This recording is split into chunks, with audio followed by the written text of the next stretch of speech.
فدیہ کن کن لوگوں پر ہے اور فدیے کی مقدار کیا ہے، فدیہ کب دینا درست ہے اور فدیہ کب دینا درست نہیں ہے، کیا فدیے کی قیمت سے غریبوں کو کپڑے تقسیم کر سکتے ہیں۔ الا بذکر اللہ تطمئن القلوب۔ بسم اللہ الرحمن الرحیم، نحمدہ ونصلی علی رسولہ الکریم، اما بعد۔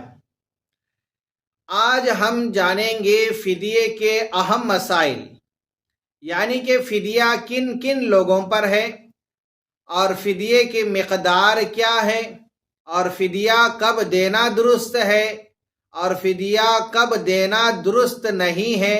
ان مسائل کو آج ہم انشاءاللہ جانیں گے۔ سب سے پہلے سمجھیں کہ فدیہ کن کن لوگوں پر ہے۔ یاد رکھیں کہ فدیہ صرف 2 لوگوں پر ہے۔ نمبر 1 شیخ فانی، نمبر 2 مریض۔ ان دونوں پر فدیہ ہے۔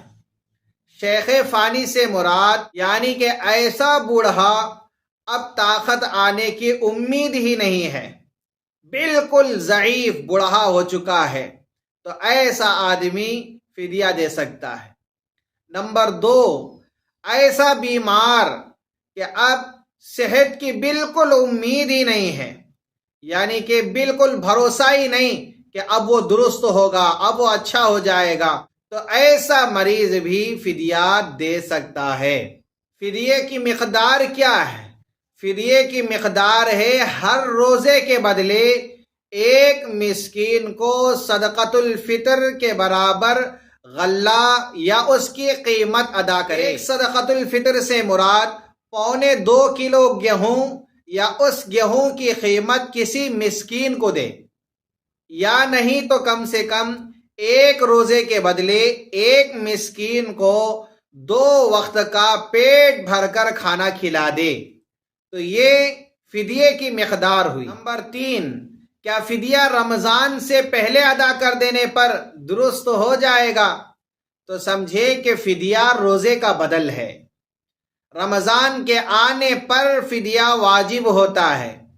اگر کوئی رمضان سے پہلے ہی اپنے روزوں کا فدیہ ادا کر دے تو یہ فدیہ درست نہیں ہوگا۔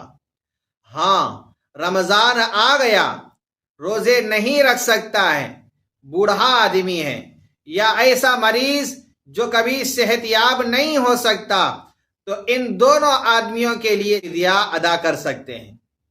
تو ایک بات اور سمجھیں، ہر دن کے روزے کا فدیہ ہر دن دے سکتا ہے، یا پورے روزوں کا فدیہ ایک وقت میں دینا چاہے تو بھی دے سکتا ہے۔ نمبر 4 کیا فدیے کی قیمت سے غریبوں کو کپڑے تقسیم کر سکتے ہیں؟